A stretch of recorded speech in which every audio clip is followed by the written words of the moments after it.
Alikupigia. Kama Madini naomba futa, kama mimi sifuti. Futa ndio mimi sifuti. Mimi nimeambiwa niweke.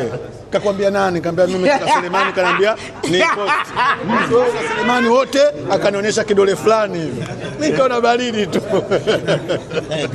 Na Madini natamani kusikia kitu. Simamia kwa hapa kidogo.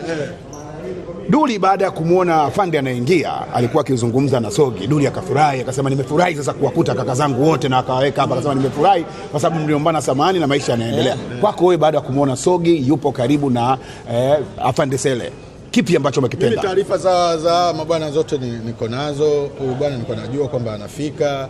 Kasele pia nilikuwa najua kama anafika, ila Duli alikuwa hafahamu kama hawa mmoja wapo atafika au wote hawafiki, kwa sababu hakuwa na taarifa nao.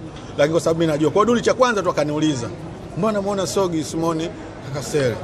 Kaambia anakuja, yuko njiani. Anatokaje Morogoro? Kabisa anadondoka hapo tuna na SGR, then anapiga moja moja. Unajua marasta wao wanapenda na tena Madini kamwambia achukue usafiri aje, akasema hapana, au marasta anapenda kusalimia watu barabarani. Wao katembea kwa miguu kutoka kule mpaka hapa.